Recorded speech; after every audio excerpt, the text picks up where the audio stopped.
მოგესალმებით ძვირფასო მეგობრებო. ეთერშია თეთრი კარავი. მე ვარ მსახიობი ეკა ჩხეიძე და დღესაც იმ ქალებზე ვისაუბრებთ, რთული გზა რომ გამოიარეს და წარმატებას მიაღწიეს. მოგესალმებით. მე ვარ ნინი, 45 წლის ქუთაისიდან. და უკვე კაი ხანია, რაც თეთრი კარავის აქტიური მსმენელი გავხდი. დღეს კი იმიტომ გიკავშირდებით, რომ მინდა ჩემი ამბავიც მოგიყვეთ. ბავშვობიდან სულ მოგზაურობაზე ვოცნებობდი. პატარაობიდან ძალიან მიყვარდა წიგნების კითხვა.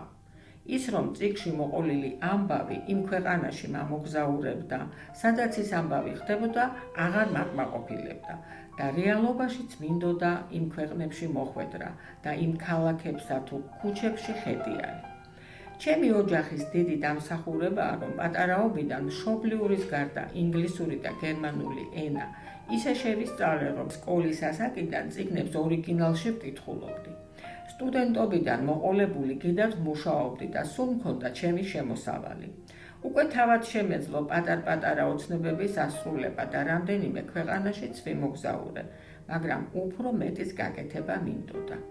თავიდან ჩემს ორ მეგობართან ერთად დავიწყე ტურისტული ჯგუფების შედგენა და 10-15 კაციანი ჯგუფები სხვადასხვა ქვეყნებში სამოგზაუროდ მიყვავდა.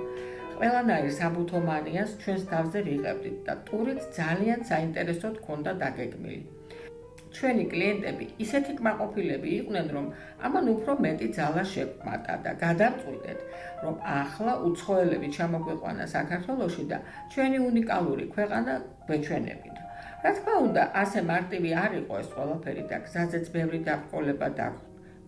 მაგრამ როცა მიზანი გაქვს და ამ მიზნის მთავარი მამოძრავებელი ღერძი მარტო ფულის შოვნა არ არის, გულწრფელად გინდა რომ შენი სამშობლო სხვასაც გააცნო და შეაყვარო, არ შეიძლება რომ არ გაგიმართლოს.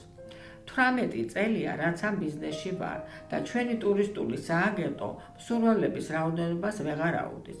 ჩემი მთავარი სათქმელი კი ის იქნება, რომ თუ ხარისხზე იქნებით ორიენტირებული და მარტო დღევანდელი მოგებით არ იცხოვრებთ და მაღალი იდეალებიც გექნებათ, არ შეიძლება რომ ამგვარმა საქმემ არ გაამართლოს. ეს მინდოდა მომეყოლა თქვენთვის, წარმატებებს გისურვებთ ყველას. დიდი მადლობა. აი გვირეკავენ. გისმენთ? მოგესალმებით. მე მქვია ანა, საერთოდ არ მქონდა გეგმაში, რომ თეთკარავში ჩავთვლიყავი, მაგრამ მეც გამიჩნდა სურვილი ჩემი გამოცდილება გავოზიარო იმ ადამიანებს, ვინც ახლა იწყებს ბიზნესს, ან უკვე დაწყებული აქვს და წარმატებით არ მისდის საქმე. ბავშვობიდან ძალიან მიყვარდა კერვა და მიუხედავად იმისა, რომ პროფესიით ქიმიკოსი ვარ, როცა ფინანსურად ძალიან გამეჭირდა, სამსახურს თავი დავანებე და კერვა დავიწყე. შეკვეთები ბევრი მქონდა, მაგრამ ძალიან მღლიდა ეს საქმე და უფრო მეტად კი ის ურთიერთობები ცალკეულ კლიენტებთან რომ მიწევდა. რაღაც უნდა შემეცვალა და სწორედ მაგ დროს აღმოჩნდი ტრეინინგზე, რომელიც იმ მთავარ კანონებზე იყო, რომელიც ყველამ უნდა გაითვალისწინოს ბიზნესში. სათითაოდ გვეკითხებოდა, ვის რა გვაინტერესებდა, რა გვიქმნიდა დისკომფორტს და რის წამოწყებას გეგმავდით. მე ჩემზე მოუყევი მაშინვე მირჩია, რომ კერვისთვის თავი არ დამენებებინა, მაგრამ ინდივიდუალური უნდა შემეწყვიტა და სერიული პროდუქცია მეწარმოებინა. რადგან მანამდე მხოლოდ კადრებს ვკერავდი, მიფიქრე, რომ იგივეს გავაგრძელებდი, ოღონდ სერიულად შევკერავდი რამდენიმე მოდელს ყველაზე მოთხოვნად ზომებში. არაო, მითხრა, ჯერ ბაზარი უნდა გამოიკვლიო, რისი დეფიციტიც არის, თქვენთან ის ნიშა უნდა დაიკავო. ცოტა კი გამიკვირდა ეს როგორ უნდა გამერკვია, მაგრამ მალე ამაშიც დამეხმარა და აღმოჩნდა, რომ იმ ეტაპზე ყველაზე დიდი მოთხოვნა იყო ნაჭრის მხარზე გადასაკით ჩანთებზე, იმიტომ რომ ყველა ქალს შეეძლო მისი პატარა ჩანთით ტარება. მთავარი მოთხოვნა კი იყო, რომ ყოფილიყო ტევადი თან გამძლე. ასე გადავედი კაბებიდან ნაჭრის ჩანთებზე. შემდეგ კი ისიც გავარკვიე, რა ფერზე იყო უფრო დიდი მოთხოვნა. მოკლედ იმის თქმა მინდოდა, რომ მარტო ის არ ყოფილა საკმარისი, რომ თქვენ საქმეს კეთილსინდისიარად დასრულებდეთ. აუცილებლად უნდა შეისწავლოთ ბაზარი და თქვენი ნიშა იპოვოთ, რომ თქვენც კმაყოფილი დარჩეთ და მომხმარებელიც.